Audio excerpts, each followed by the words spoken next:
Good morning to everyone, and good afternoon or good evening if you are connected from other parts of the world. Welcome to the Dante Alighieri Society of BC and to our today's event, Web Talk, Food, Emerging Trends and Italian Food with Dr. Nicola Chiaranda from the University of Venice. Nicola Chiaranda is with us, but before I introduce him, I would like to ask the General Consul Fabio Messineo from the Italian General Consulate here in Vancouver to say a few words and to say hello to everyone who is connecting with us today. Consul.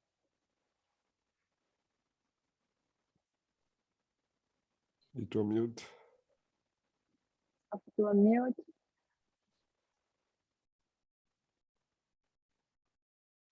Consul, are you there? Yeah, you are there, but we can't hear you.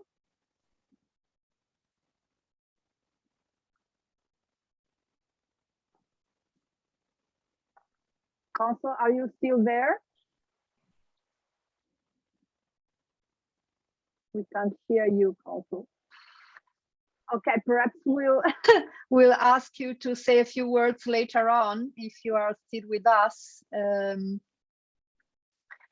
And let me just first of all introduce our today's speaker, and just a few words just about the Dante Alighieri Society. As you all know by now, the Dante Alighieri Society is a non-profit organization for the promotion of Italian language and culture. We organize with our Dante Italian Language School in Vancouver online classes of Italian language. The spring session has already started, but in the future, in April, we'll also have new courses on Conversation 1 and 2 that will be starting. So, and you are still able to join the classes, the Italian language classes, even if they have already started. Please feel free to do so. Let me just see if our consul is there now and if he would like to say a few words. Consul, are you there with us?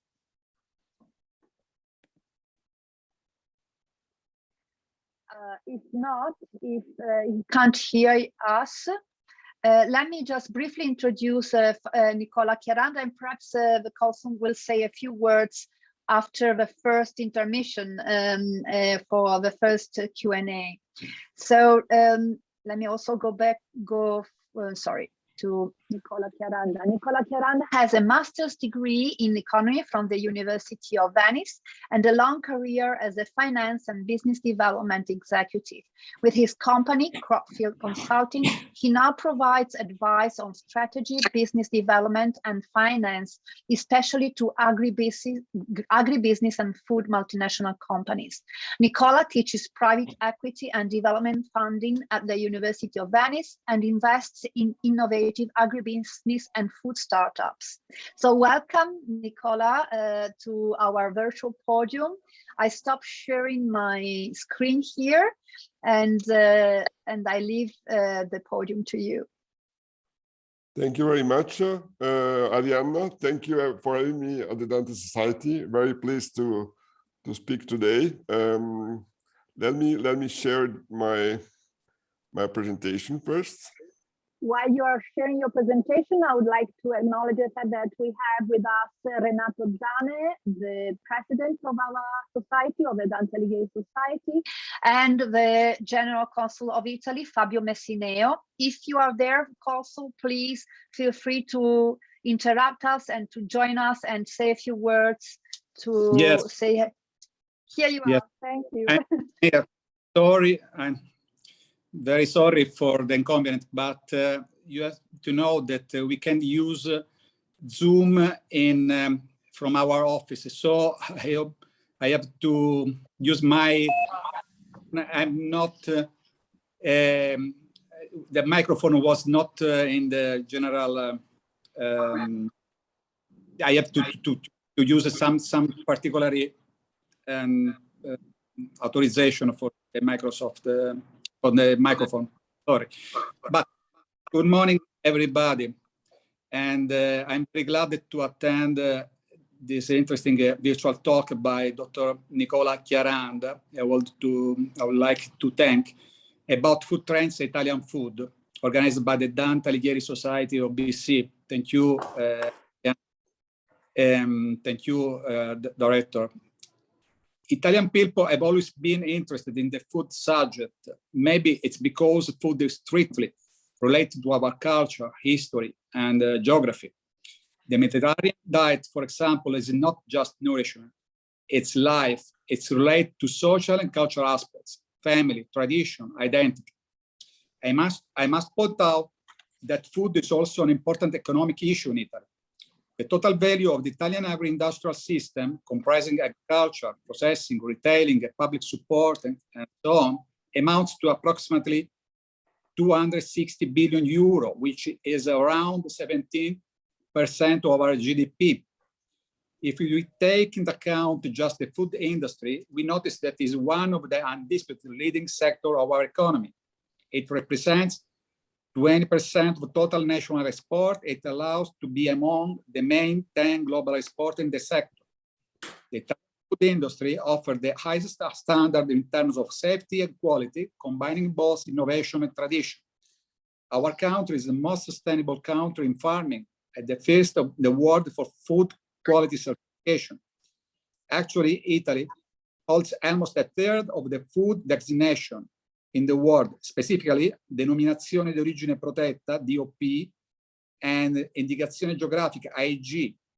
It means that there are Italian food designation, about 900 Italian food designation out of approximately 3,000. 300 of which are agri-food products and 600 wine and spirits.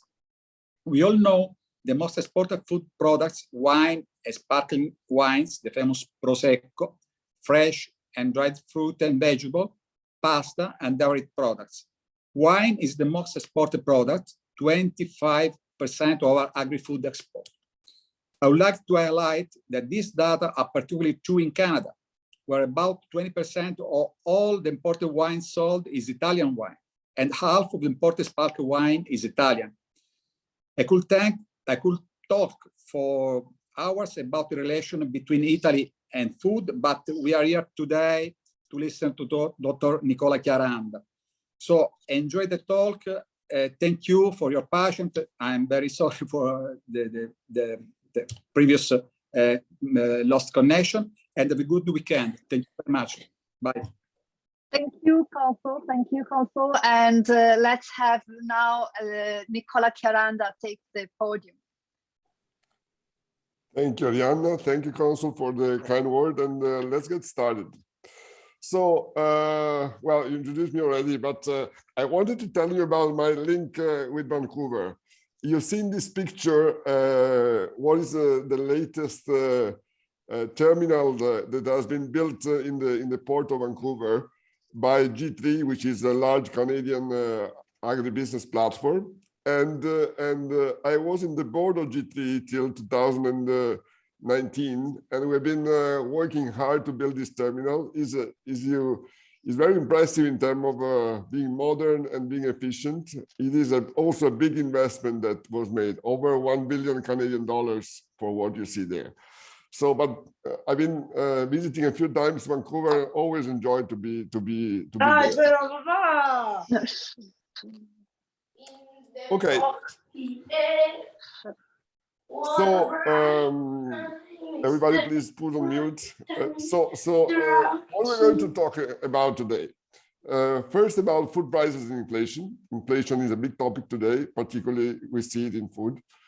We will talk about food security. With over 100 million hungry people and over 2 billion undernourished. This is really a big topic for everyone. Food safety and the GMO debates. GMO stand for genetically modified organism. Food versus fuel. You know, are we growing a crop to eat or for our cars? That's a big debate, and given the price of grain, that is an increasing debate. Food sustainability, about 1/4 of the CO2 emission are agri-food related, and about 30% of the food is wasted. So a lot of hungry people, and 30% of the food wasted is a reason for thought and for action. We'll talk about food system and the food value chains.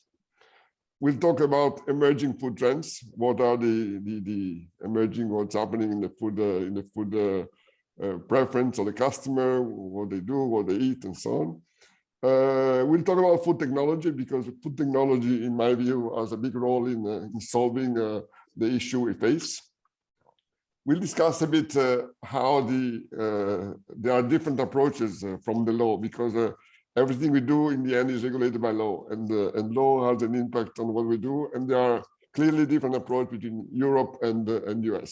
And last but not least, we'll talk about Italian food, okay, and how the Italian food is shaped and shape as well all the different topics we have been highlighting before. Okay, so I think we have 10 sections. I will present 3 sections at a time. And then at the end of each section, we'll have a Q&A. But in any event, if there is something that is really urgent, feel free to stop me, and happy to take questions. Okay, let's start from food prices and inflation. So again, Italy is a seat of the Food and Agriculture Organization, the FAO, and which is a United Nations agency, and they do an important job to look at the food index. They produce a monthly food index, and the last was released on April 8, 2022. So at the end of March, it averaged 159 points, and an increase of 12.6% from February. So just in 1 month, 12.6%, and this is the highest level of the index since it was created. So food prices, food inflation is very much at the maximum historically. This is highest prices for oil, cereals, meat, and also for sugar and dairy products, important increases. Let's look at the detail. Here we have the food index in the different years. You see the basis is 100 for 2014-16. Then in 2019, we are below 100. And then from 20, the pink lines start to go over 100. And then the real increase starts with the 21. So after once COVID start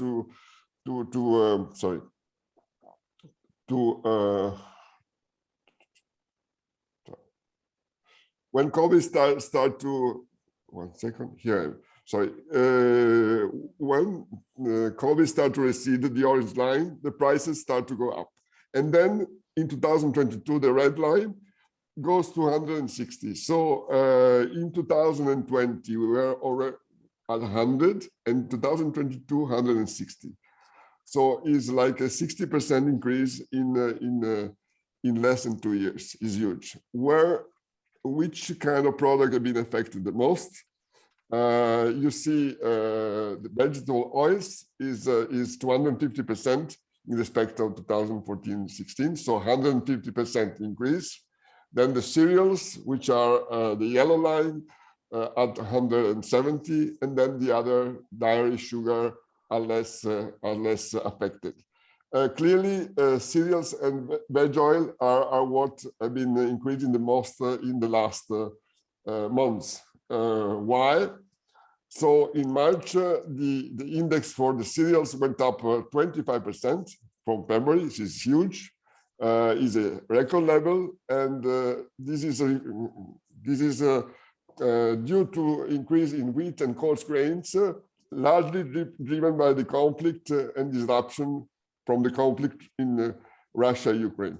The reason is that both Russia and Ukraine are big producer and exporter of wheat, and therefore the fact that it is completely unclear how much of this wheat will be planted and then exported, the market has anticipated big disruption, and therefore the prices have been increasing a lot.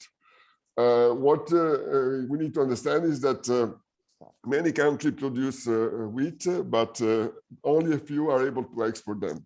If there is no export, other countries, they are not producing but importing, are affected, and therefore the prices are always very much impacted by these kind of movements. It's a global phenomenon. What happens in one place affects the prices globally.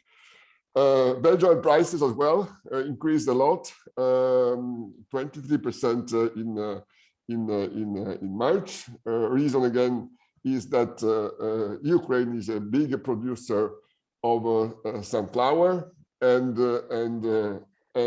also here the price of one oil is affecting the prices of the other oil, because oil are in good part can be substituted. Therefore, if there is an effect on one oil, the other are also affected. Also, there is a link between the crude oil, the mineral oil, and the veg oil, and also high prices on the crude oil are affecting the prices of veg oil. At the same time, of course, there is a strong demand because after COVID, the economy has been gaining new strength in terms of consumption, and at the same time, there were bottlenecks in terms of logistics. So demand, logistic constraints, war in Ukraine and Russia have been very much affecting the prices of these commodities. This graph shows you for grains what has been happening in the last 3 years, which is similar to what I said. Canola have been increasing by 150%, corn by 130%, soybeans and wheat by over 80%. So big increases at record level, and we are all impacted by inflation. Prices are high, and therefore we see the effect on consumption. So let's see an example of a fertilizer. Yes, this is the case of U.S. farmer, that U.S. and also Canada should be able to profit in terms of production of an export of wheat, corn, and so on. So there are good prices, and therefore the farmers in Canada, U.S. will be benefiting in terms of export possibility. But there is another issue, which is fertilizer. And you know that fertilizer are very important for the production of all grains. And the price of fertilizer are also being affected very much by the war, because Russia is the second largest producer and exporter of fertilizer, providing 10% of the total supply. Therefore, again, fertilizer prices, both for demand, both for logistic issue, both for the price of gas, have been doubling since last year. So the other topic is that the farmers are also complaining that the producer of fertilizer are gouging. Therefore, they are retaining their stock and exploiting the development of prices and benefiting on higher prices, and therefore speculating on this. So there is an example of Nutrien, which is a large fertilizer company, has reported a 51% increase in the cost of goods, but their gross margin had been up 680%. That's clear that they have been benefiting. Yes, the prices have been going up for them, but their margin have been huge. Therefore, there are action, particularly in the US, for fighting the monopoly in that fertilizer company have in the US. The USDA, which is the organism in the US that is in charge of agriculture, has put a public commitment on the anti-competitive market prices in fertilizer, seed and agricultural inputs. So it's clear that high prices of fertilizer, gouging from the producer, their very dominant position on the market, are all situations that in the end have an effect on the prices of fertilizer and the prices of also grain and so on. At the same time, the government is very sensitive both to the interests of the farmers and the interests of the consumer. Therefore, there is just in the US, 250 million program to promote the development of innovative and sustainable American fertilizer. You know, these are unilateral measures of one country that are not helpful for the global competition. But every country is a bit running alone in this fight about food prices.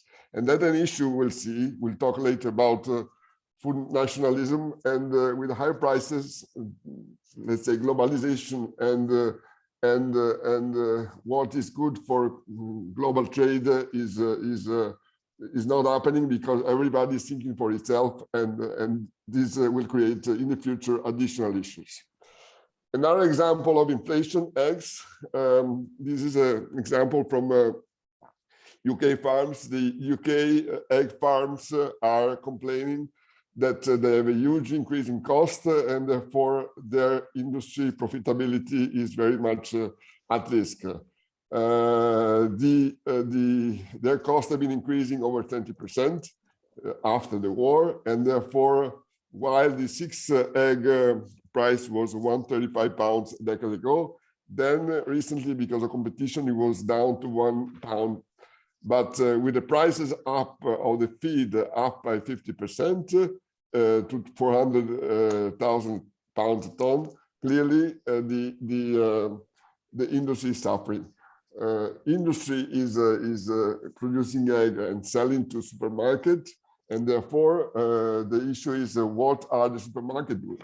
So Waitrose, which is a large high-end supermarket chain in the US, in the UK, has been indicating that they have been increasing their prices to sustain the farmers, to protect them from rising costs.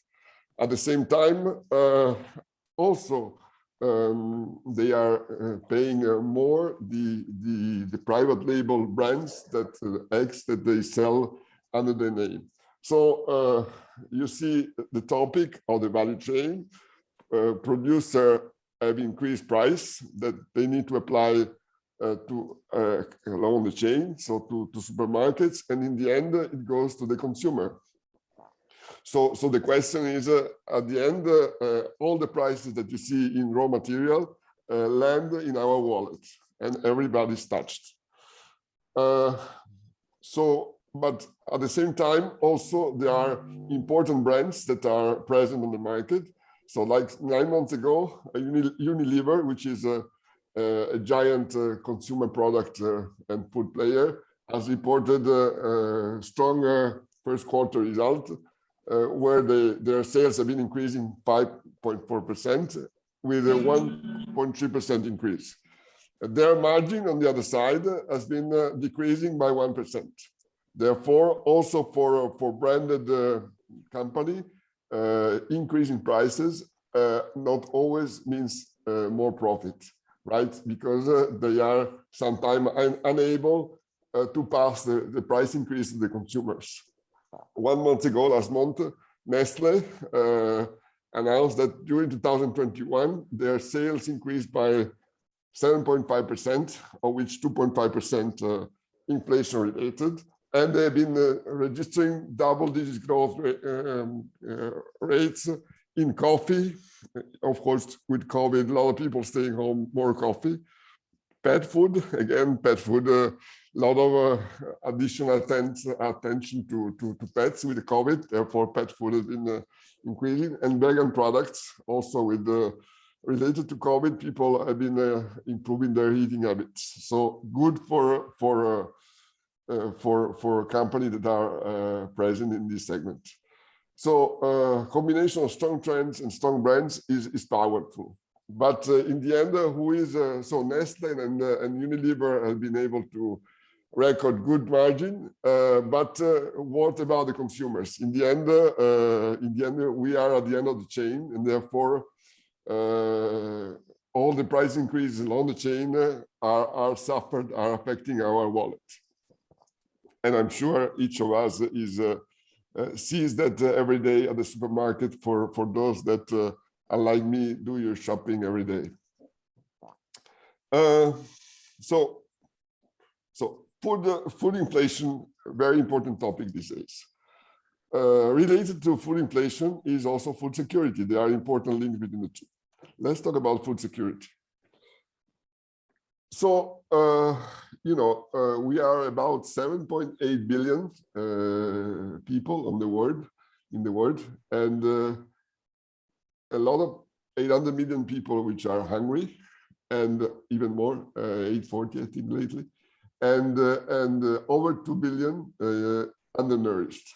Okay, so about 25% of the population is undernourished. So how we measure food security? An index called the Global Food Security Index has been created, and that is composed by 4 elements that consider food affordability, food availability, quality and safety, and natural resources and resilience, therefore the ability to produce food across 113 countries. So it's a very global index that is measuring food security. There are 58 indicators inside the index that are measuring the drivers of food security. It is 10 years old, so it started in 2011, and it tells us that food security is a food system global kind of approach. What can we say by looking at the index? We can say that the index, so food security has been improving between 2011 and 2019. But then with the COVID and now with the war and climate variability, which is increasing, the index has been worsening. So better than 11, but worse than 19. And it has to be noticed that this worsening in the last 2 years has been seen across all the region and all the nations in all different income tiers. However, the high income nation in Europe still lead the index, as they did a decade ago. And they, in the European country, mostly the European northern countries are on the 7 of the top 10 places. The top place is Canada, scoring 84. The top is Ireland, scoring 84. And globally, Canada is number 7. On the other side, the country that score worse for food security are those in sub-Saharan Africa. And they still occupy the bottom 10 spots.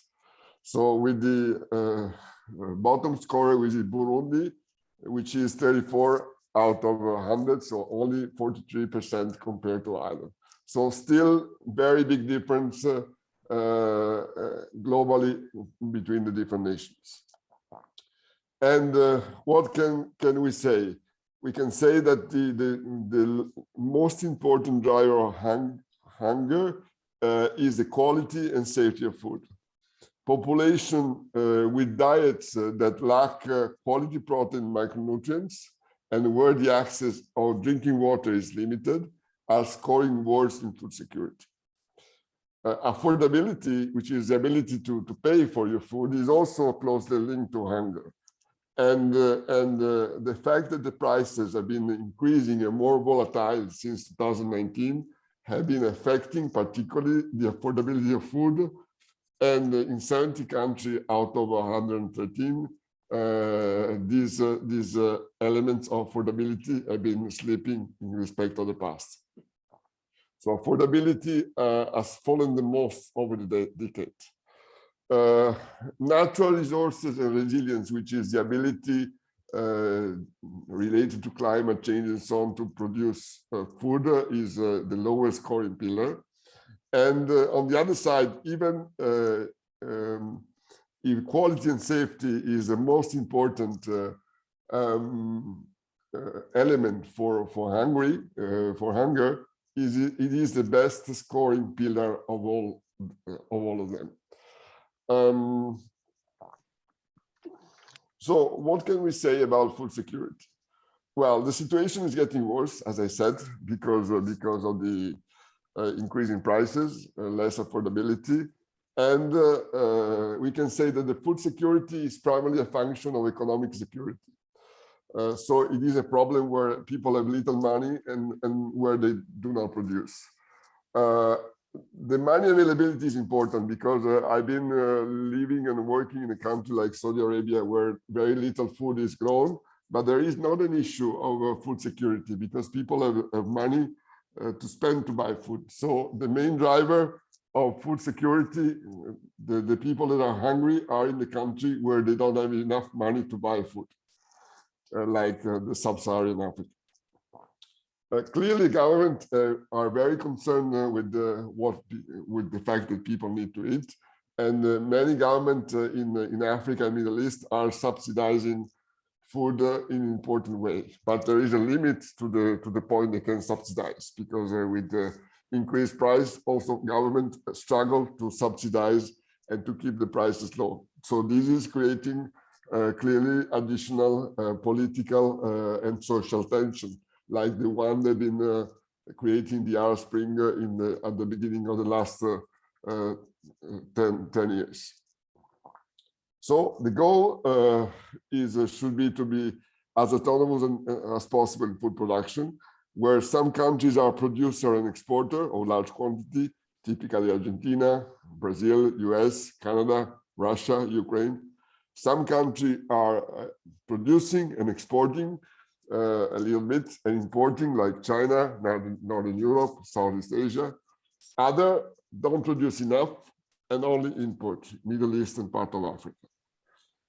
The conclusion is that food nationalism, so every country think for itself, is on the rise. We saw it with COVID. We see even more now with the war in Ukraine. Strategic food reserves, so government are creating additional stock of food, particularly in staple food, is increasing, where China, many Asian countries like Indonesia, like Malaysia and so on, are creating more food reserves. North Africa, Middle East. So government are stocking more food, and those that are exporter are also introducing export quota to avoid that the prices become too high for their own population. And sometimes there are export bans.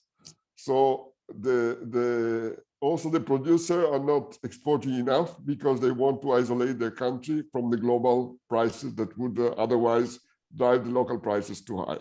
So that's a big issue, right? Because instead of the global system to work together to optimize the flows, political reason, economic reason are creating inflation in the different countries.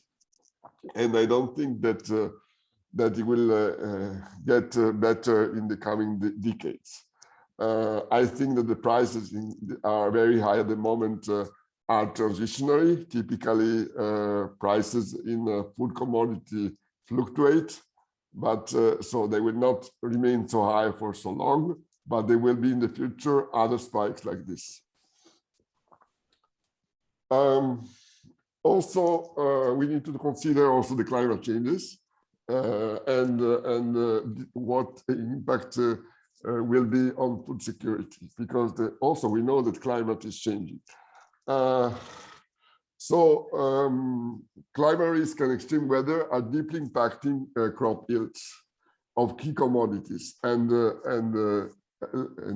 significant number of these commodities are projected having lower yields. Lower yields means less production and means more inflation, less tension, more tension, and so on.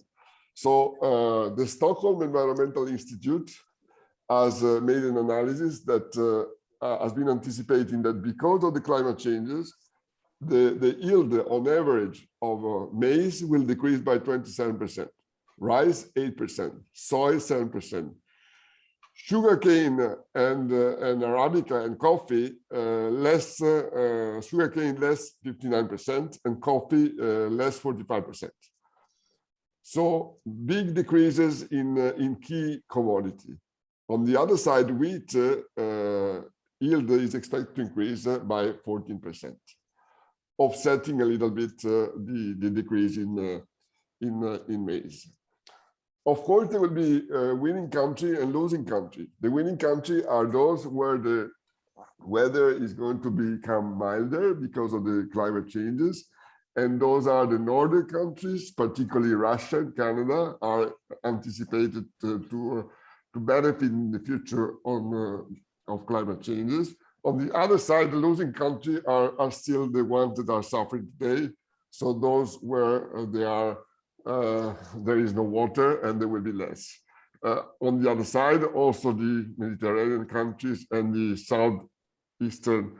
South Asian eastern country will also suffer more than today. Australia will suffer.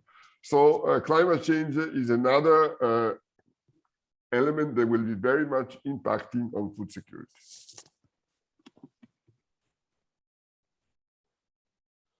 So the question is, who needs to take responsibility for global food security, and what each of us can and should do, right? Because it's easy to say it's somebody else's problem, right? But in the end, food problems are everybody's problems.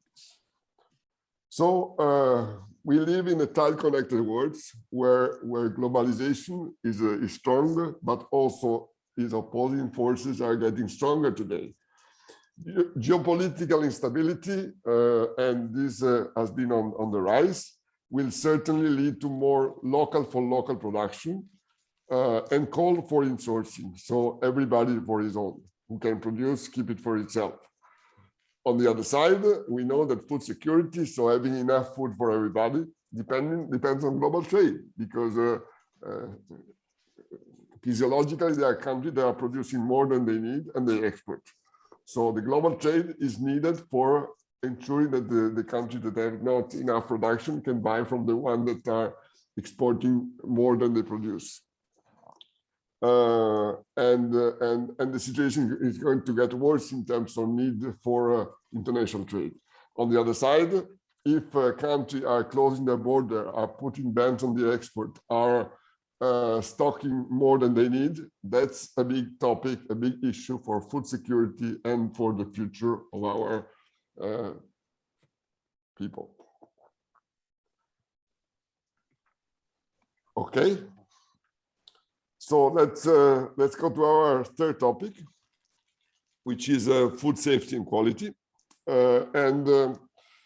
So we already saw on the global food sustainability index that hunger is mostly tied to the quality and safety of food. Population with diets that lack quality protein and micronutrients, and where access to water is limited, score worse in food security, as we saw. So undernutrition is an issue. 2 billion are malnourished, including 800 million undernourished. Also, nutrition is not just eating too little, but also eating too much. It's about obesity, it's about diabetes, and is increasing in all developing countries. And developed country, these are obesity and diabetes are very much increasing, with very large issue in terms of health for the larger chunk of the population. There is a genetically modified organism debate. Should we accept to have a GMO production and eating GMO organism and eating GMO food in order to have more food produced, or and this is the let's say North American position, or like we say in Europe, we don't want to eat GMO, that's bad for health, and therefore we don't care about producing more. We don't want to produce more if it is modified. So that's a big debate, and we will see later in the presentation that is also a reason for trade wars between particularly the US and Europe on this topic. On the other side, it's true that biodiversity, which is one of the drivers of the having a healthy planet, is decreasing. and 9 species constitute 60% of the crop production globally. And there is a need for clearly increasing biodiversity. Healthy food, for all these reasons, is receiving always growing attention. We want to go for less processed food. We want to eat organic. Also, we want to make sure that in the ingredients of the food we eat, the ingredients are also organically produced. There are no pesticides, there is minimal fertilizer, there are no antibiotics. So healthy food is a big trend in a lot of developed and emerging countries. Plus, healthy food is also religion related. Number of religion, a very clear cultural and religious practice that are based on healthy food. Made in Italy, we will see later, and the Council has already anticipated this, is a winner in terms of healthy food and quality food, and therefore we will see more on this, and that's becoming more and more relevant. At the same time, there is an increasing trend. We will look at it later about nutraceutics, which is prebiotics and probiotics, to look at food as a medicine, which are food that are as functional characteristic that are good for health. And therefore, I'm sure that you're aware there are a lot of shops that are selling food ingredients and food that is has a lot of different characteristics that are to improve our health. Is a big trend. I don't think it will be reversed. Very important to consider.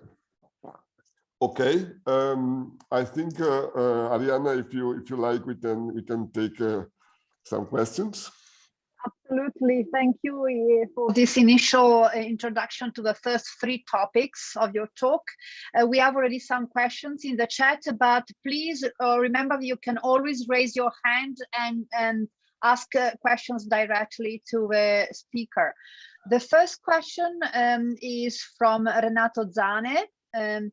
It is so sad to see that the usual countries that traditionally have struggled with economic instability and food insecurity, sub-Saharan Africa in premise, are again the countries likely to be hit hardest by recent developments. What is the Food and Administration Organization or other groups, FAO, or other groups attempting Food and Agriculture Organization, or other groups attempting to support these countries? Migration and more refugee crisis and famine are sure to follow if something is not done soon. Yes, I think that's a very relevant topic. I mean, I think the answer is whatever is done is not done enough, because in a way, what it would cost to feed the additional 140 million people that are not eating enough can be afforded. But I would say that also, even if food agriculture are very much subsidized, the subsidies are typically local. Most of what is subsidized is for your countries, for your voters, okay? Not enough is done for the other countries. Not enough is done. Yes, there are a lot of initiatives about exporting food in the country that need more, but then their local community, their local, let's say, rulers are not always distributing to the population. They are making profit of themselves of the aids that are received. So I would say that it is a big topic. I think at least I remember 30 years ago I was discussing this topic. They were teaching me this topic, and not much has been done. I think it is true that the situation is improving over 50 years ago, but it's still not improving enough in these terms. So organisms like FAO are let's say, working particularly on the education, because it's also important to teach people to produce, to teach. Agriculture is the industry with more workers. There are 500 million farmers worldwide. So like 8% of the population of the world is made by farmers. And it's important to teach farming techniques, best practice, and so on. And FAO is working to a lot on teaching, on creating the system and so on. But economically, there is not yet enough support to poor population. Yes, so that's still a big topic. There is another question. And it's not going to get, as we said, I don't think it's going to be to improve. We will talk later about food waste. As I mentioned, 30% of the food is wasted. Therefore, if we could waste less, it would be very important for improving the situation. But of course, wasting food in Europe is not helping Africa. Yeah. In 2019, this is a question from Stefano Gulmanelli. In 2019, the price index went below 100, as you showed us in the data. In other words, a deflation. What was that movement due to? Okay, so the price of a staple food, as the grains and the oils, is related to supply and demand, right? And when supply, naming large crops, are available, when large supply is available, price goes down. So after in the 16, 17, 18, 19, there have been very large crops, all commodities, and therefore the price have been significantly going down. So the agribusiness, the large company in that period have not been making good money. But of course, it was better for the consumer, for the population, and so on. So the price of food commodity fluctuates a lot. And this is also why I told you that the prices that are seen today, they will reverse, they will go down eventually. But there are cycles, and cycle can last many years, several years. They are talking about commodity super cycles and so on. So, but yes, you will always see a lot of volatility in food prices.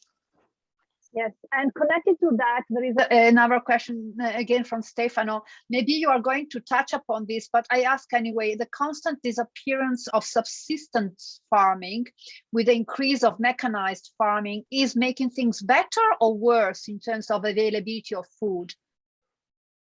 Okay, so look, there is no doubt that mechanization and then technology is helping the amount of food that can be produced. So moving from planting with your hands and harvesting with your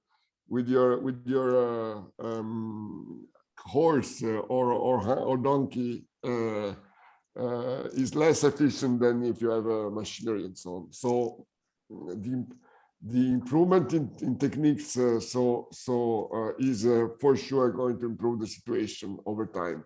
And there are large hopes that technology in the future can help to offset the increasing issue that we have in food security. Yeah, thank you.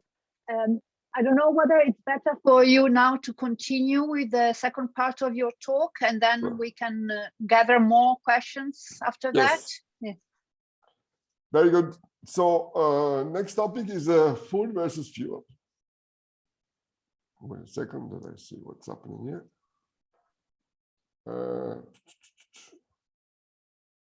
One second. Okay. One sec. Okay. So clearly, should we plant seeds for a crop that goes to food or goes to fuel? And this is a topic which is increasing in importance, given the fact that the price of oil and grains is increasing. So wheat is often used for the production of ethanol, canola and palm for biodiesel. Green energy, also with increase of 150% of the price of oil versus 16, green energy has been one of the main policy that Biden has been promoting. And there is this is a director of Misty, which is a large Indian food company, saying there is this age-old discussion about food versus fuel, but nobody dares to talk about it because now it's all about green energy. Okay, so you may remember that in the 2008 and 9 and 10, food prices were also very high. And there was already a strong debate, food versus fuel. Then prices went down and the debate receded. Now the debate is back again. But these days, there is a much more emphasis on the green energy, on the renewables and so on. So the production of crops is seen as a way to move out from the use of mineral oil and gas. And therefore, there is, let's say, clearly the money which is moved by energy is a multiple, a large multiple than the money which is related to food. So there always there is the debate is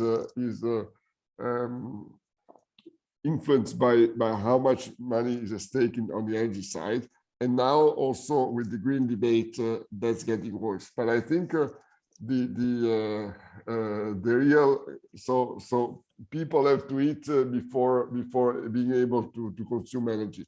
But of course today with the green energy debate, the food versus fuel is less debated than it should be. On the other side, we can say that this has to do with the cost of the green revolution. The green revolution, meaning producing renewable energy and getting out of the use of fossil fuels as a cost in terms of inflation on all the elements, including food including crops that are used for food, that are used for renewable energy. The same is true for like the non-metal minerals like lithium, like cobalt, and so on. All these minerals are like copper, are all that will be used to produce and distribute renewable energy. I've been seeing a huge inflationary effect. So the green revolution is not going to be for free. It's going to be costly. And paradoxically, the company that will be benefiting first of the inflation created by the green revolution are the fossil fuel companies that at the moment are recording top profit. So I think we need to have in mind that the debate is always there, and our conscience should also be okay. We need to decide what are the priority. Is it food? Is it green energy? And of course, it's never black and white. But where should we strike the line? Can we have people dying because we need to produce green energy instead of mineral oil energy? So the problem is that there is there is not somebody that is able to organize things evenly. Every country is on its own, and therefore what is best for one population, for one country, is not necessarily the best for the world. And the problem, and we saw also with COVID, that there is no real possibility so far to create a system that is able to weigh the different interests and find the best way. So I think the debate will continue, and we will see more of it. On the other side, on the food versus fuel, I think the biomass, which is producing energy from for instance, manure, or from products that are wasted, like part of the like stalks, like part of the corn which is wasted and so on, is interesting. So there are some products that will be wasted and can be turned. That's good food versus fuel. So using byproducts of the food and feed production that cannot be used by humans or by animals, and use them for producing energy. Italy is at the forefront on the biogas production in Europe and globally as well. So that's a very promising field, which is also based on biotechnology, which is using microbes to transform natural substance into gases and so on. So that's very promising, and that's a place where technology, we'll talk about it later, can make the difference.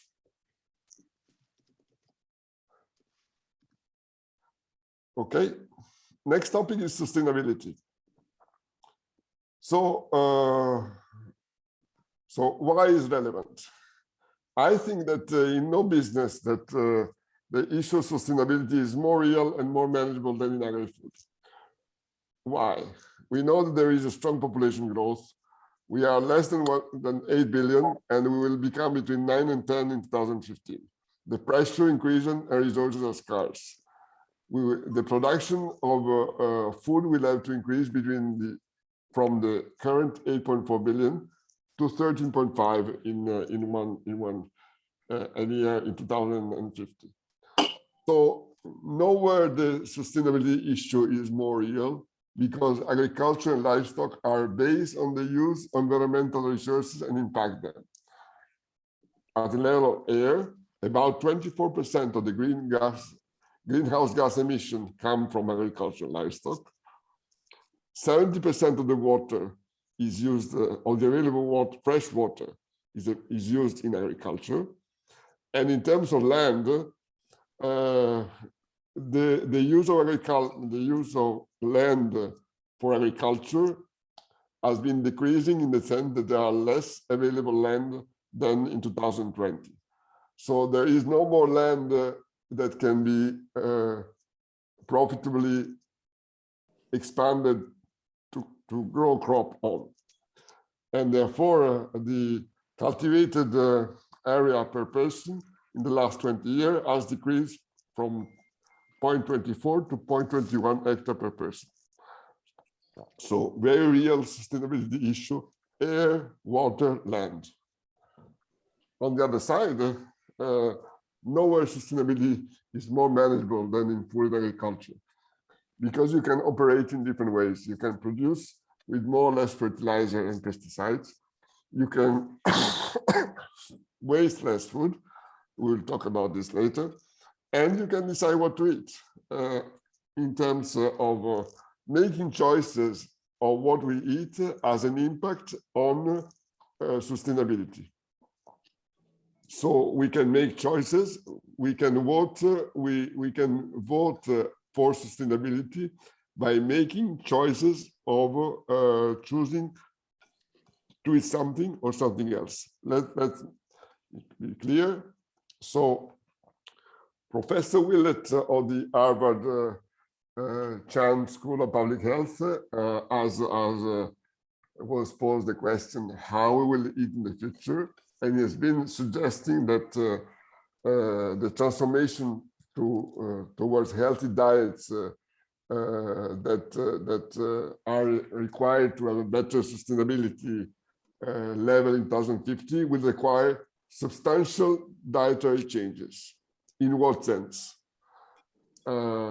He says global consumption of fruit, vegetable, nuts, and legumes will have to double.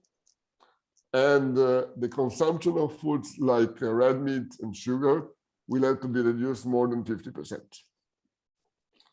So a rich diet in plant-based food and with fewer foods of animal origin gives a benefit for both health and environment. So the question is, are we ready to give up our steak and are we ready to change our eating habits? But there's a lot we can do in terms of improving our diets and improving the planet. Another topic is how do we measure the food sustainability, right? And how food producers should incorporate this in their strategy. You know that you can manage what you can measure. So it's always more important to introduce common standards for measuring sustainability. It's required by everybody.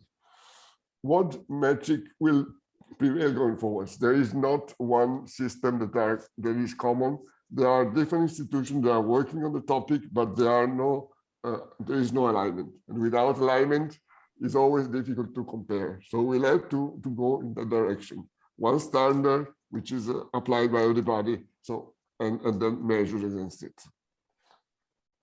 On the other side, large multinational, yes, they are pressured by consumer to go in the direction of sustainability, but they would prefer not to measure, disclose as they should. So there is a lot of resistance to really embrace sustainability on the side of the food consumer. There's a lot of talking about this, but not enough action, because you understand that this means sustainability.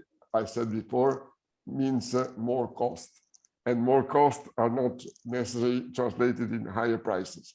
Therefore, producers are resisting, even if they say that they are not, and they are embracing it. So there is a greenwashing risk in agriculture and food. So clearly, there is a lot of pressure from consumers and more from government to reduce the footprint. So with this pressure, also the risk of greenwashing, and greenwashing is defined like an organization attempting to persuade the public that their products, aims, and policies are more environmental friendly than they are.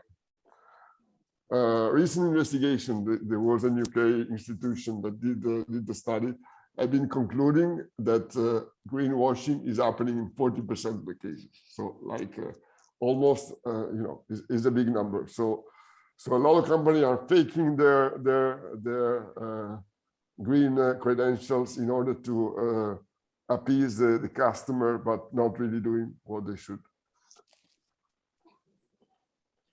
The other topic on food sustainability is how the support system are supporting the production. I explain myself.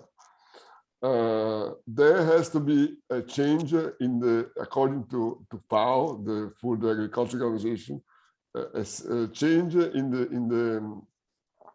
the way that agriculture is supported. You know that agriculture is subsidized. So the way the subsidies are paid has an impact on sustainability. Let me explain. Unhealthy products like sugar and beef, milk, and wheat receive the most support worldwide, despite the potentially negative impact on health, as well as on climate change, adaptation, and mitigation. So the subsidies that goes to products that are not good for sustainability. And therefore, the FAO is supporting a certain step to government to repurpose their strategy, review the support they provide, identify and estimate the impact of the support, design an approach to repurpose the support, estimate the future of the repurposing strategy, review and refine the repurposing strategy prior to implementing, and monitor the outcomes. So here he said, look, guys, a lot of countries are supporting agriculture, but they are supporting the products that are bad for sustainability. This needs to change.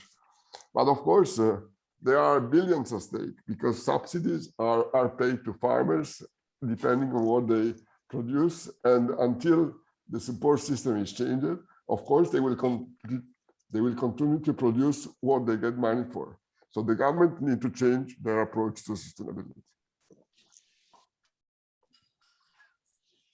Okay, so food system and value chain. Next topic, and then we go to Q&A.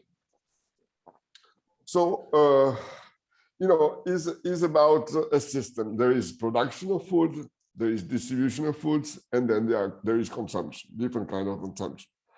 So, and it's a value chain approach. It goes from inputs, therefore seeds, fertilizer, then the farmers have the land to farm and to produce. There is production, there is storage. So all the crop is harvested, is storage, it is transported, then it's transformed. Imagine like wheat, which is transformed into bread, and then the bread is packaged and then is sold through supermarkets, and in the end comes the consumer. So it's a very there are different actors, different steps that took place, and I think we understand it very well. There is a lot of actors that intervene between the field and the table.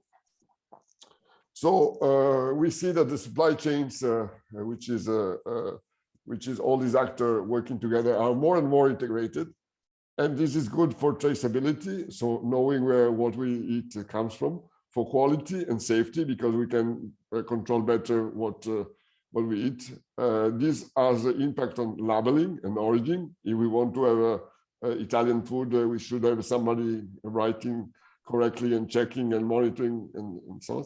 And also the sustainability of food is enhanced if the supply chain is integrated. The problem is with the supply chain is that sometimes they are very, very long. So like importing food from other countries and continents, if you import ananas from Central America or South Africa, is a very long chain. So there is in the long chain a lot of food is wasted to transportation. There's a carbon footprint because if you ship your ananas by air or by ship, that's a lot of fuel consumed. And also if you're moving animals like beef from South America and so on, there is an issue with the animal welfare. So long chain are an issue per se. So there is an important trend to shorten this chain. So eat local, food production in the city. This is good for food security, for food quality, for food safety. We see more and more, also in Italy, I have a couple of examples, where the sales of food take place between the farmers directly to the consumer. So you have your Sunday market, I'm sure, somewhere in Vancouver, where you can buy the product of your farmers that are selling directly to you, going to buy on the Sunday market. Same, there are restaurants that are directly connected with the producer. Also, on the technological side, an expression of a short supply chain is vertical farm. Vertical farm, you know, are organization where there is a farmed enclosed environmental areas then, so where you grow lettuce or vegetable inside a closed area with artificial light, very little water, very little pesticide, and fertilizer. So there is hydroponic. So that's an important trend in terms of shortening the chain. So value chain are important, integration is important, but the shorter the chain, the better it is for the food security and then quality and safety. Again, related to the waste, about 30%, we said a few times, of food is wasted. It costs 1 trillion per year, so huge. It's like $1,000 billion a year lost in waste. COVID has enhanced even further the need for resilience. Protection and preservation technology are part of the solution. And there are key technologies that I will not bother with you, but I will not bother you with all this. But what I want to say is that very important food waste, and there are more and more techniques at each step of the chain and technology that can help to solve the issue. I think food waste is reducing the food waste is one way to solve sustainability and also hunger issue. Because if you can imagine that reducing the 30% to 20% has huge impact, as we will see in a moment. So we should be thinking about how can we reduce the waste of food, and we should think about possibility to recycle, possibility to use packages which are eco-friendly, and so on and so forth. So important topic. This is something we can do every day, and we can benefit of reducing food waste. Okay. So I think, Arianna, we are at the end of the second section. So yes, we can go to Q&A if you wish. Yes, we have several questions. One is from Michele Barisione.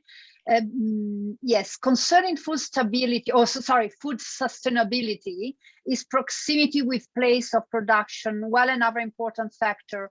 CO2 saving in food transportation. You have already touched upon that. I don't know whether you'd like to further elaborate on what Michele is asking you about. Yes, yes, for sure. As I mentioned,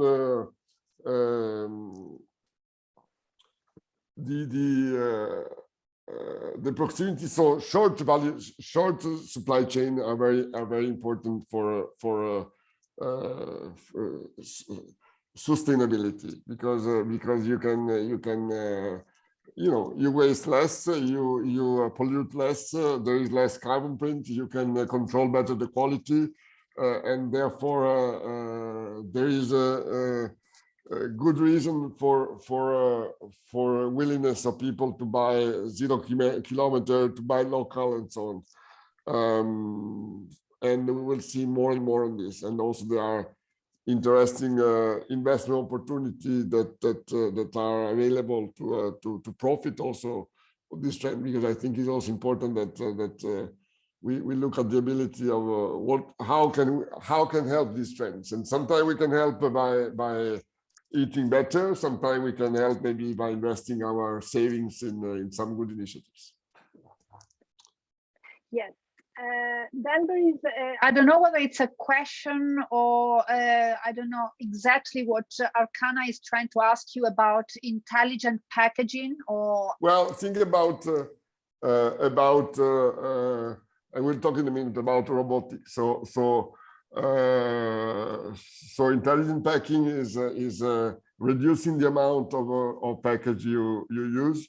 Today you buy a biscuit, a box of biscuit, and I can guess there is more packaging that biscuit. There is at least 2 or 3 pieces of plastic before you get to the biscuits. So can you improve that? Can you do it in more sustainably? Absolutely, yes. So and also with the robots you can also be more efficient in packaging and using of the plastics. And Paolo Meregali is asking, in my mind, food is fuel for mankind, and only wasted food or food at their end life should be transformed in fuel for non-humans. Don't you think that should be dangerous to think that food as fuel as first step?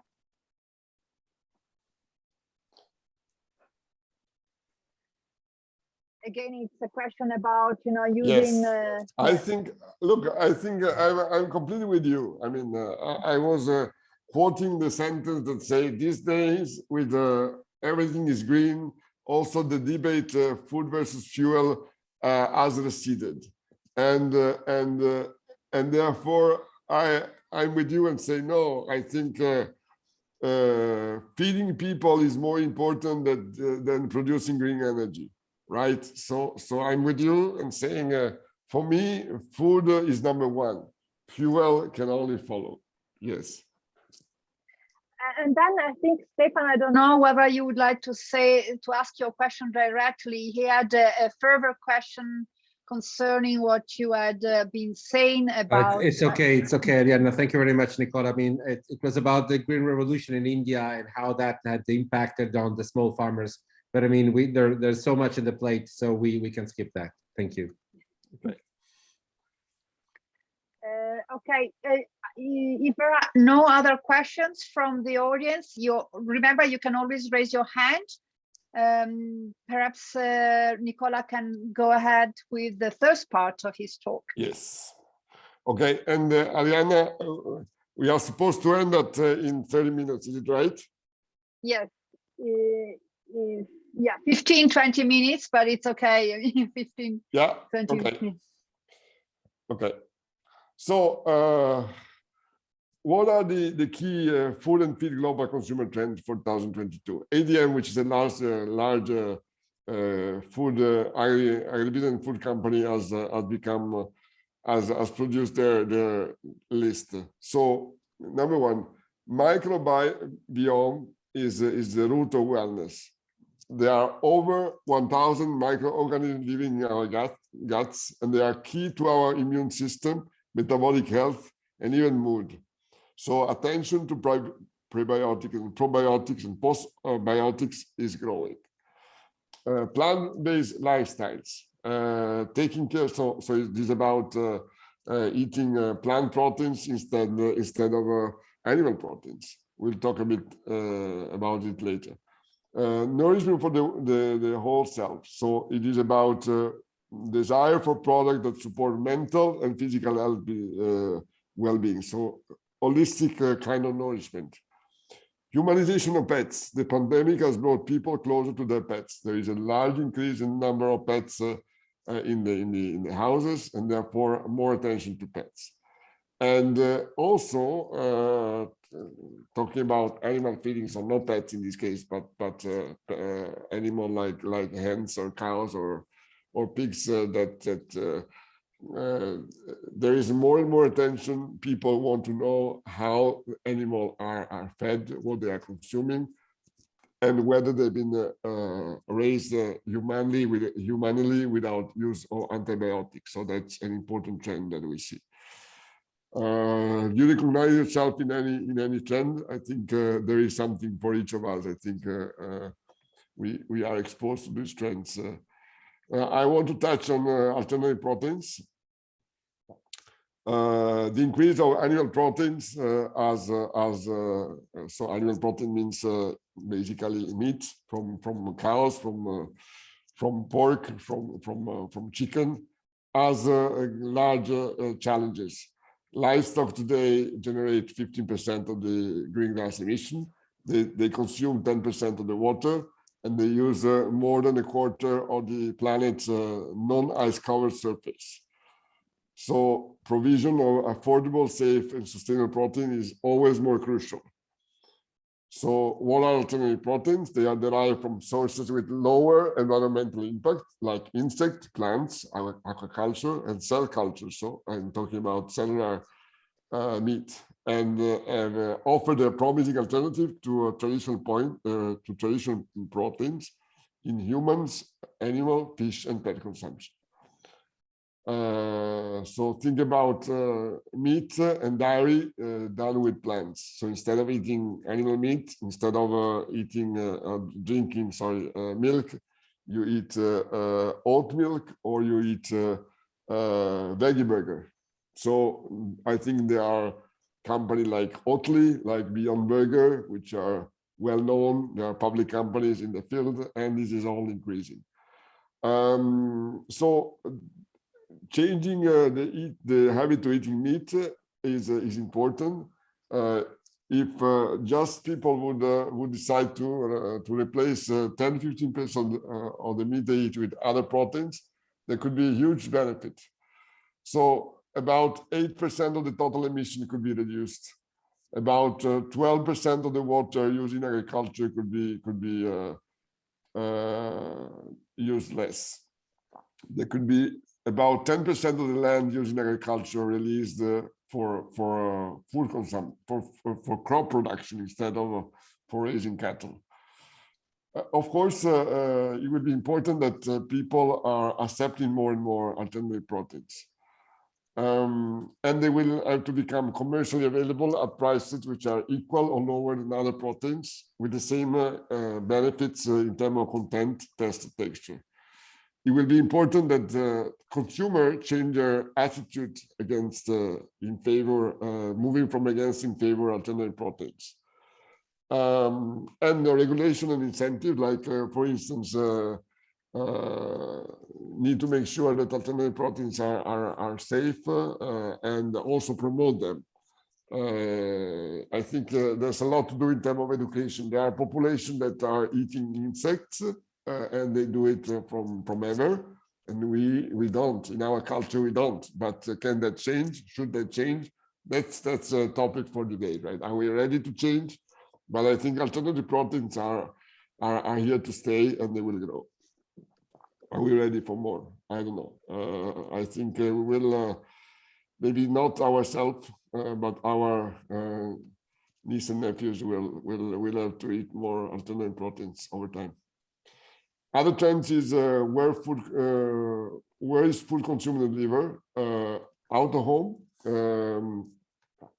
There is a food service, so eating in the restaurant. There have been a crisis over COVID, but at the same time, there is growing ghost kitchen. Ghost chicken is ghost kitchen means that you eat food, maybe street food, but then there are kitchen where all the street food is produced. I was asked by somebody to look at a startup that was promoting ghost chicken to produce street food in India. Also, important changes are in the food consumption at home. So there are food delivery platforms that deliver food at home. Think about Deliveroo.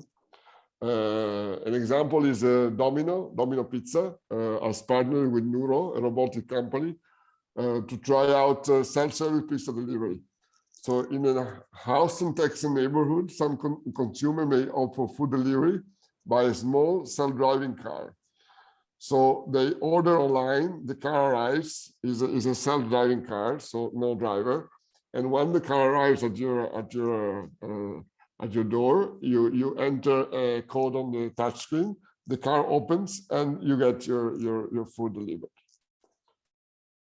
Instant delivery is growing very much. You know, instant delivery is where you order food online or on the phone, and then after 15 minutes you have it delivered to you. Is it sustainable? Is instant grocery something that will continue in the future? Do we really need to have something delivered in 50 minutes? But what about the gig economy? What about underpaid, non-protected workers? Do you want to have these kind of people delivering your food? I think there are trends that are food for thought, I would say. That I'm not sure they are here to stay. Important topic is that of technology. I am a firm believer that the future of AgriFood is tech.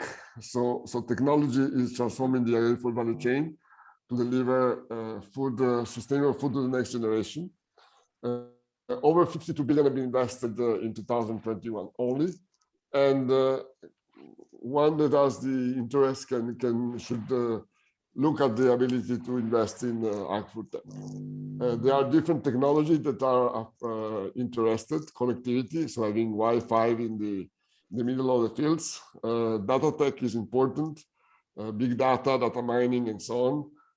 Data capturing and recognition. Imagine that you are in a farm and you can monitor how your crop is growing, whether they have enough nutrient, where they are growing at the past place, and you can just do that from your desk by having sensors monitoring what is happening with the field in the field.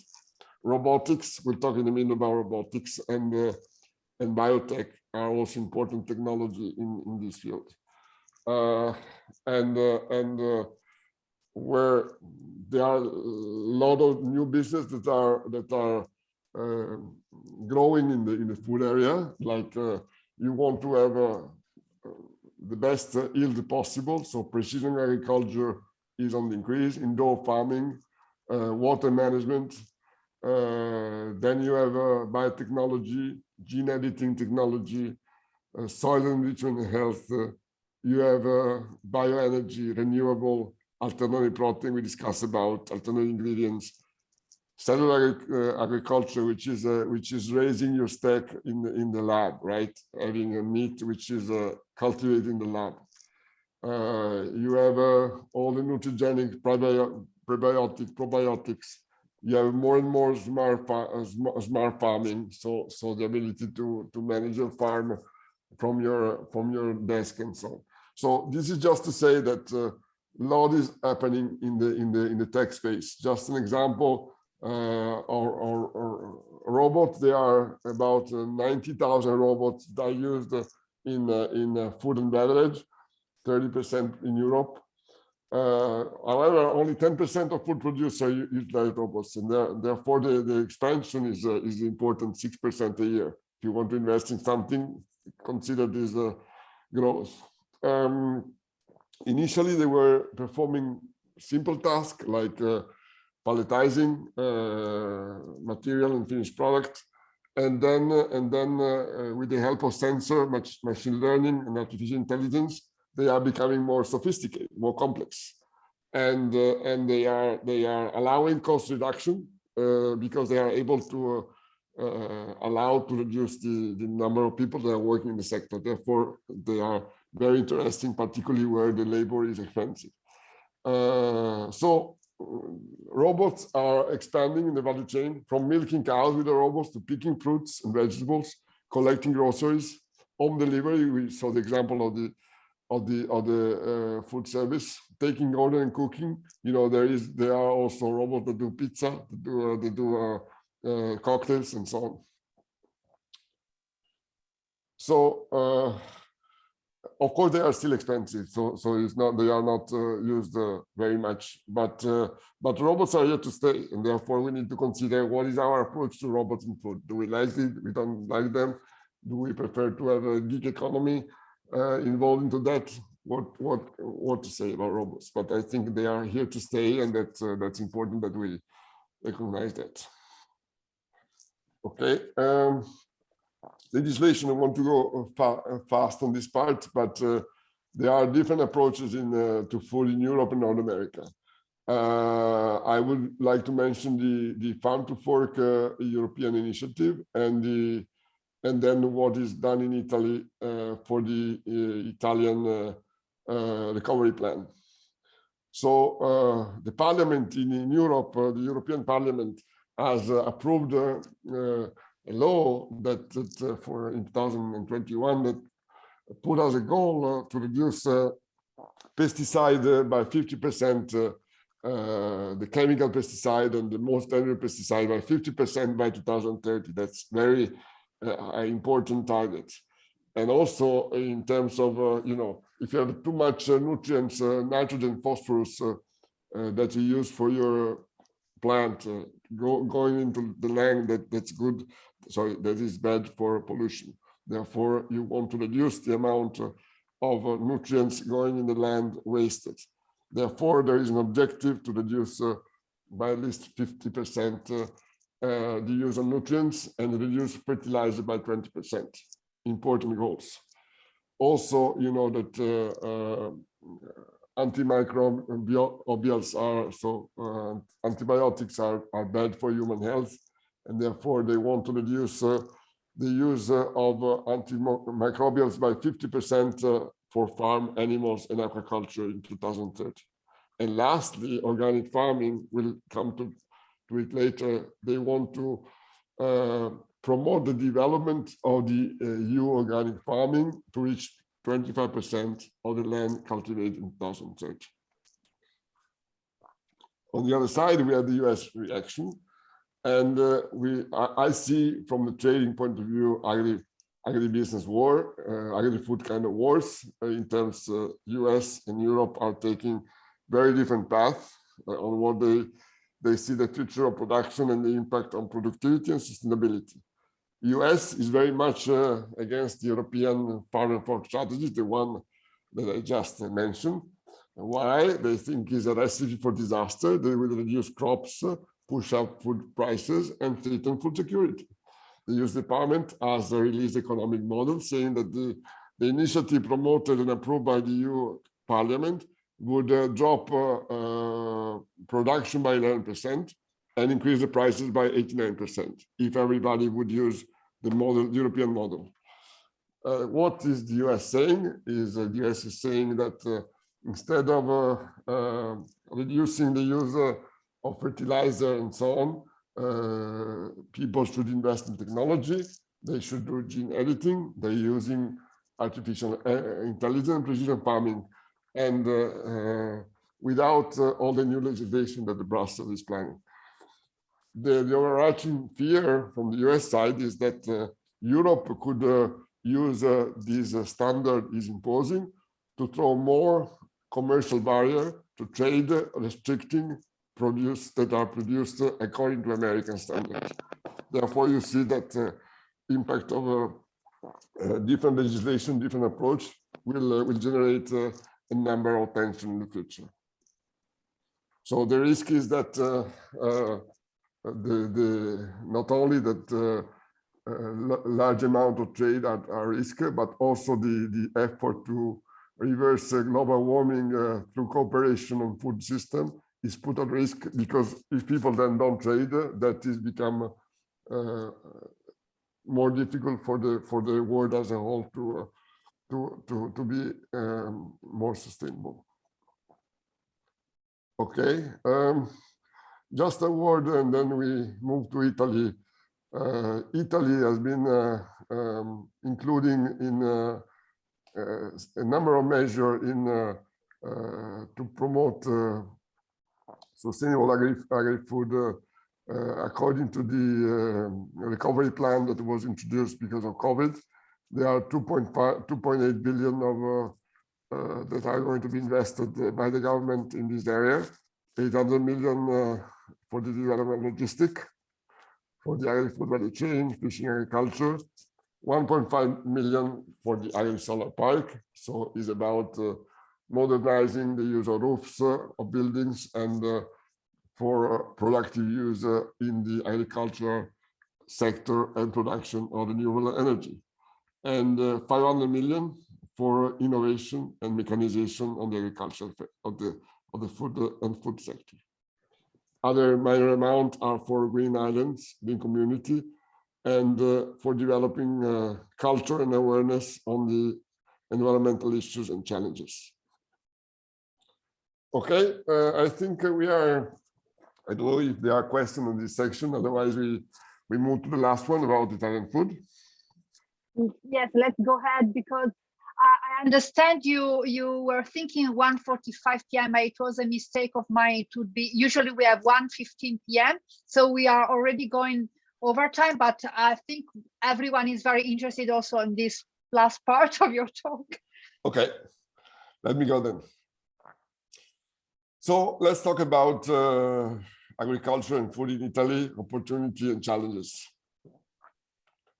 So I'm an economist, so I like to show numbers. So Italy has a 20, so with 0.26% of the agricultural area, produce 0.67% of the total production worldwide and 2.27% in terms of value. So you see that the value creation for the land we have is very important. 2/3 of the production is about vegetables and vegetable production, which is about plants, and 1/3 is about animals, so meat, milk, derivatives, and also very important the weight of the services connected to agriculture, agritourism, bioenergy, and so on, and they are increasing. Bioenergy, I quoted before, is very important in Italy and is growing, which is good. So Italy, agriculture weight about 3%, of the GDP. There are more farmers in Italy in respect to other large European countries, even if there is less land. So more people, less land, but more value-added production than other countries. So even if other countries like France and Spain are larger in terms of surface, in terms of value-added, Italy is number one. And is also open to the world, as the consul was saying. There's a lot of imports and a lot of exports of food products in Italy.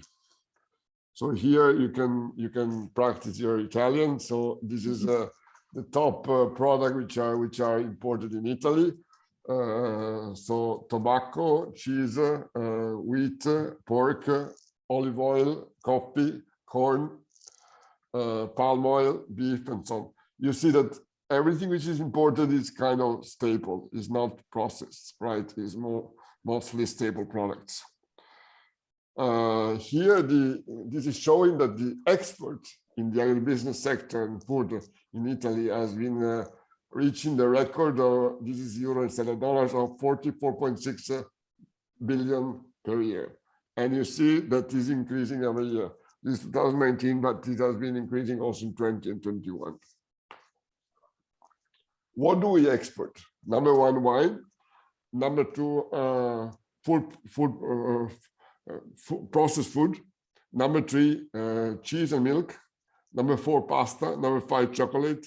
Number six, sweets and cakes. Then coffee, then oil, olive oil, tobacco, and so on. So what can you say? It imports 42 million tons for a value of 40 billion, and export 24 million tons for 48 billion. So what does it mean? Wanted to simplify, Italy import product that costs $1,000 a ton and export other products more added value that are worth 2,000 tons. So that we import the basics and we export the more added value product. So in these two figures, we can read an important feature of Italian agriculture: import of basic product and export of value added. And also this drives our strategy. We don't want to compete on basic product where other countries have an unbridgeable competitive advantage, but we want to specialize in activities where the Italian savoir-faire and ability are recognized worldwide. So organic food is an example of where we should go. According to the OECD, Italians allocate to the purchase of food more than any other country. So Italians care very much about food. No surprise, I would say. So the healthy food trends combine perfectly with the Italian production reality. The growth of Italian organic production is pushing the expansion of the land which is dedicated to organic production. And organic is no more niche, is worth 10% of the total market. And among the organic products that Italians prefer are eggs,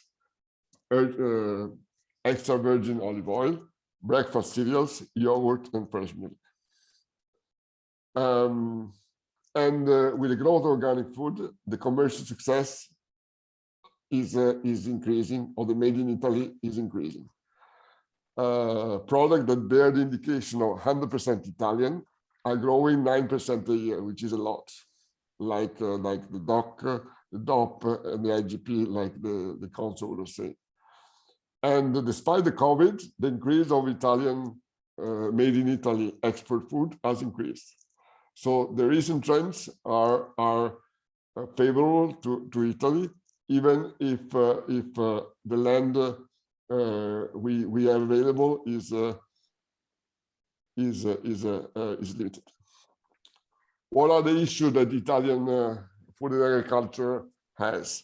So first is that the size of our farms is is limited. So other countries have much larger farms, and larger means more efficient, more productive. So we have too many small farms, too many fields, too many people working with little land. The north and south gap, northern Italy and southern Italy, is increasing the gap. There is an infrastructure gap. There are not enough ports, airport hubs, high-speed and intermodal center. And we don't invest enough in technology and research. We need to increase that. Excessive bureaucracy is also an issue. We need to have a public sector that facilitates the push for innovation and eliminates extra bureaucracy. There is a risk also from the EU common policy that is going to reduce its subsidies to Italy.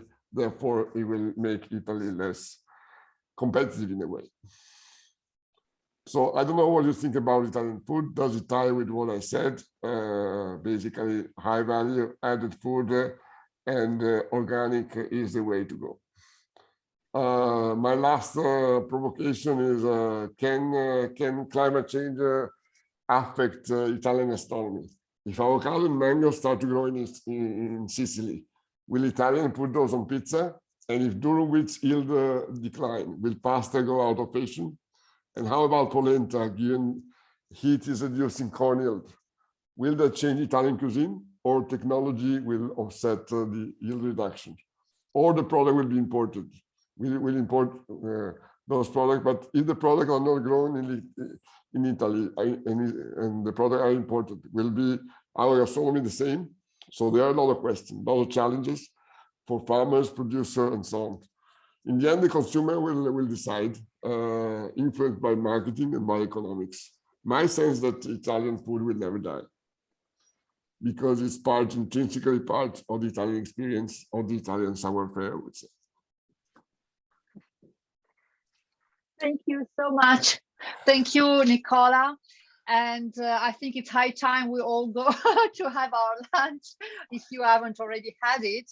And so let me see if there are any questions here that you'd like to ask. Please feel free to raise your hand, or just to say anything you would like to ask Nicola. There was a question by Anne. Anne just is saying, what a fascinating session. Thank you so much for this wonderful talk. And Beatrice and Kundwa was asking, what food is more available currently? Oil still costs a lot of money and wheat is more available. What can we do to fight hunger and famine? Well, I mean, diets have to be balanced. Therefore, we need to eat a bit of everything. And also, poor people, we cannot send them oil or send them wheat, depending how much it costs. I think it has to be a balance. Of course, the reality is that the right food, like vegetable, fruit, is more expensive than wheat and so on. So also the subsidization system has to change. We cannot only subsidize the cheaper food and the one that is less sustainable. This has to change. But eventually, I promise the price of food in the next couple of years will go down. It will not be so expensive like today. But there will be more spikes in the future, and we will see more volatility going on. Thank you so much again. And let's have Renato Zane, our president, say a few closing remarks, a few closing words for this talk. If Renato is there, or Renato should be there. I saw him. Yeah. No, thank you very much, Arianna, for organizing this event, and thank you very much, Mr. Nicola Chiaranda, for what is really a masterclass in a lot of different topics that I think most of us who are not in the business found extremely interesting. And I have pages of notes, so thank you so much for for sharing all of this interesting information with us. And I also wanted to thank Italian Consul General Fabio Messineo for attending with us today. Just before we close, I just wanted to remind everybody, if you're new to these types of events, please sign up for our newsletter. We have a fantastic newsletter that is curated by Arianna, and you can learn about more events that we're organizing. You can find that newsletter by just going to our website, dantesocietybc.ca. So please sign up for our newsletter and be part of our family. We're always looking for new members. And if you're interested in going to Italy to work on your food knowledge, or maybe do some research firsthand, think about signing up for our conversation classes. We have space, and we've got some great conversation classes that are meeting Mondays and Wednesday evenings starting soon. They're only $180, so please consider joining those. And thank you all for attending. I know we went a little long, but it was very informative, and I really appreciate this collective gathering that we have here today. Thank you, Arianna, and thank you all. Hope you have a wonderful lunch. Thank you again, and yes, good lunch, and have a good springtime as well. Buona primavera. Thank you to everyone. Arrivederci. Arrivederci, grazie. Grazie Nicola. Arrivederci, grazie. Grazie a tutti. Grazie, arrivederci.